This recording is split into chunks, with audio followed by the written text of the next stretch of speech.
Okay, the subject is inside North Korea. This is always troublesome.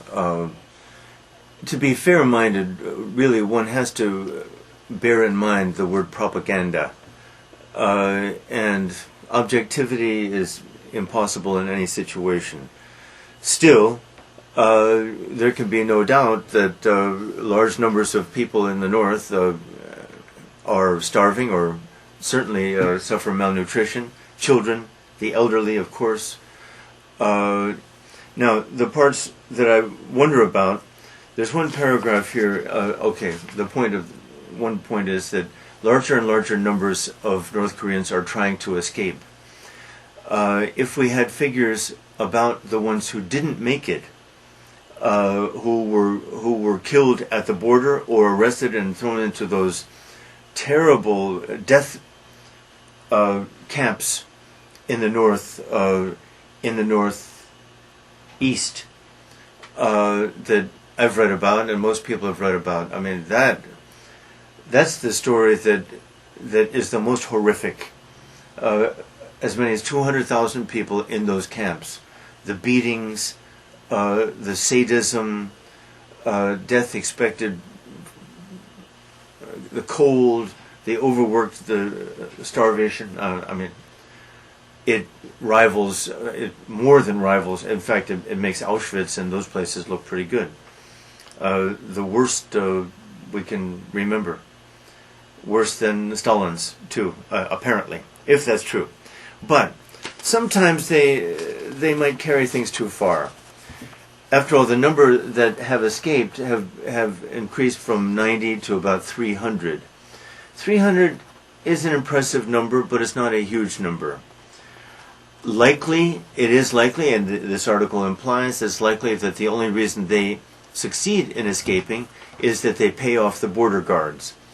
I wonder how that works, but Kim Jong-il knows how these things work, and I'm fairly sure that it must be a little difficult for those border guards to get away with pocketing money. I wonder about that.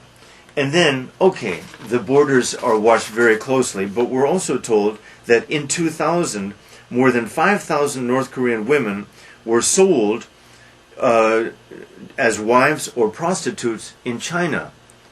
How did those 5,000 get across those borders to China if the borders are airtight? How did this happen? This makes me a little skeptical. Where did they get that figure?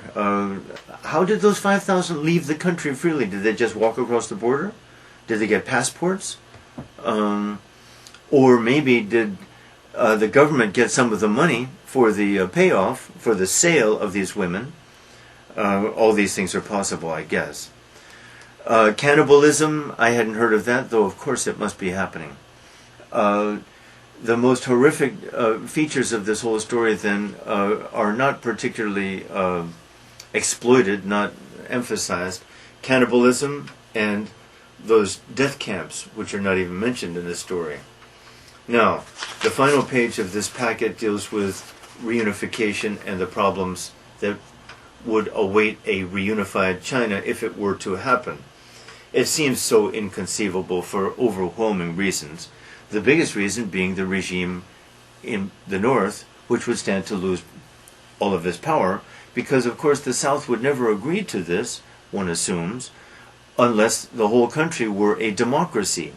And why should that northern regime that lives a life of such luxury surrender its power and luxury so that the country could be a democracy? Quite possibly these very people could be arrested, as of course they should be arrested. They're criminals. Kim Jong-il certainly should be arrested. He's a criminal. But the problems are too huge. It's hard to take it seriously unless the government collapses from within. My own scenario on this, I've talked and thought about it a lot. The only scenario I could see that would create reunification, an all-out war, which the South would win because the U.S. would utterly annihilate North Korea, there would be nothing left. But there would be a lot of dead South Koreans too, and a lot of destruction. What's to be reunited? Nothing left. That's one. So forget that. And I don't think the North wants that, because the North knows what power the U.S. has. The only way that I can imagine is a civil war within North Korea. And I see this as not inconceivable. Why? That fat little man, Kim Jong-il, has the power. There must be about 500 generals scattered around North Korea, each of whom has a lot of power, each of whom lives like a little emperor himself. 500, 200, I don't care, choose your number. These generals must hate Kim Jong-il. He must hate and fear and not trust them too. He must have spies on them all the time. There must be this constant spy network in that country, or it couldn't work. It couldn't work. Sooner or later, one or two or three of these generals unite secretly, against all odds, plot against him. They would have to be guys who have the missiles, the bombs, the power. Then there's a civil war. The rest of my scenario runs like this. If the civil war were to break out in North Korea, the winner would be the side that makes contact with Seoul and really with Washington.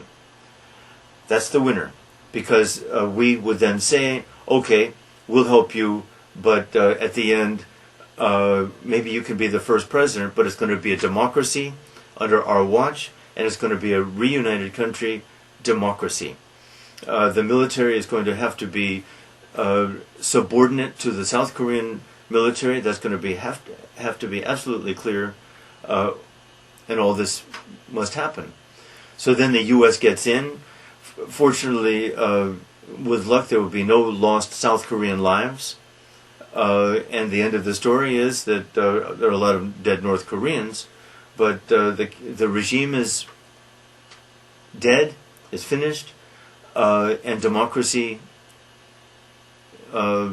becomes reality. Reunification becomes reality. Is that a ridiculous scenario? I don't think it's ridiculous. I admit that it's unlikely, but I do think it's the only possible one. Anyway.